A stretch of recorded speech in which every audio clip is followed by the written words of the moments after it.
jälle juhtus see, et mul oli mikrofon välja lülitatud ja kõik minu jutt läks aia taha. Räägime siis uuesti kiirelt, et sellest kursusest tahtsin lühidalt rääkida, kus ma siis olen ennast registreerinud. Tegemist on siis online kursusega. Saan seda õppetööga tegeleda õhtusel ajal, kui laps magab ja ka päevasel ajal, kui laps magab. Ja kasutan selleks iga võimalust. Tegemist on hüpnoteraapia kursusega. Ja alguses ausalt ma läksin sellele teatud sellise skeptilise suhtumisega, et ma uudselt nagu tahaksin uskuda sellesse, aga et ma nagu päris ikkagi ei uskunud sellesse võib-olla.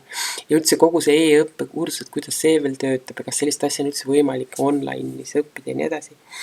Aga kui ma siis olin 2 päeva või 3 neid materjale hakanud uurima, siis ma tundsin piinlikkust natukene, et ma olin suhtunud nii skeptiliselt sellesse ja küüniliselt, et mul lausa heldimuspisar tuli korraks palgele, et see materjalid on koostatud niivõrd hoolivalt nagu selle õpilase suhtes.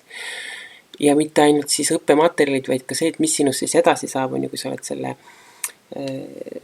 litsentsi kätte saanud, on ju, et siis sinu edasi siis tegevust toetada, et selleks on loodud sinna hästi mõnus toetav kogukond ja tõesti nagu hästi armas oli see kõik. Siis sissejuhatav pakett sisaldas ka loetelu erinevatest teadusuuringutest, mis on tehtud hüpnoosi teemal. Et kuidas neid kasutatakse hüpnoosi erinevate meditsiiniliste protsesside juures ja kuidas on võimalik ravida erinevaid haigusi hüpnoosi kasutades. Ja need olid päris korralikud teadusuuringud, kus olid ikka 400 ja 1200 ja nii edasi uuritavat, et sellised usaldusväärsed nii-öelda uurimistööd. Et see oli tõesti, see tekitas nagu tohutu entusiasmi ja kui võimas ja vahend see ikkagi on. Ja siis aga natus ajal mul ikkagi tekkis uuesti selline teatud skeptitsism, sest et ma ikkagi ise ma tunnen enda peal, et mind ei ole nagu võimalik hüpnotiseerida, et ma ei lähe nagu, ma ei kaasa sellega. Ja mul tekkis vahepeal korraks isegi teatud selline alaväärsuskompleks või mingi selline, inglise keeles on selle asja nimi imposter syndrome, et kui sa nagu mängid kedagi, kes sa ei ole, et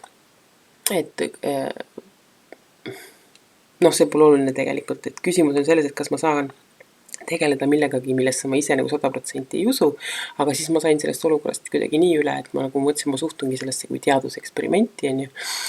Et ma omandan need oskused ja siis, kui ma hakkan inimeste peale rakendama seda, et siis ma näen, kas see töötab või ei tööta. Ja kui ma tõesti näen seda, et see töötab, siis milles siis ei ole üldse mingit probleemi. Aga jah, et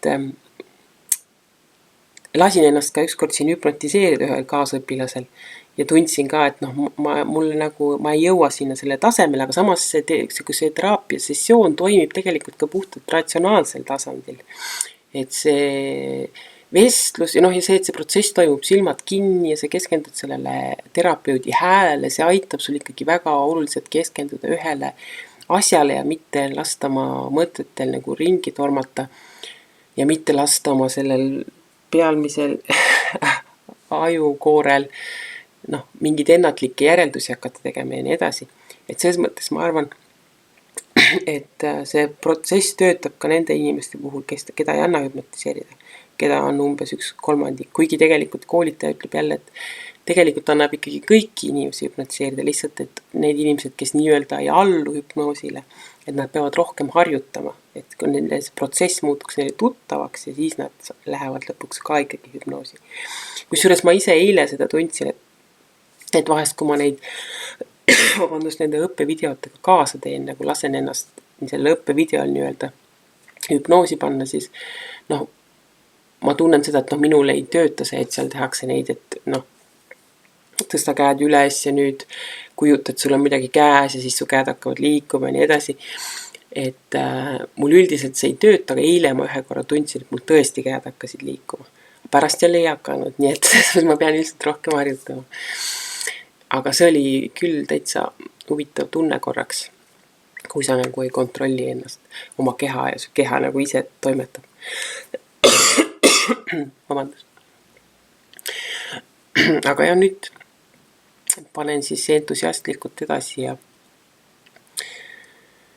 ja loodetavasti siis saan hakata varsti katsetama inimeste peal. Ma pean selle ju kõik, mina õpin inglise keeles, on ju, kõik need tekstid ja kuidas siis viia inimest seisundisse, et see kõik on inglise keeles, et kui ma tahan hakata eestlaste peal katsetama, siis ma pean selle kõik kas eesti keelde tõlkima, et siis saab näha, kas see toimib eesti keeles ka. Aga praegu kõik ja kohtumiseni.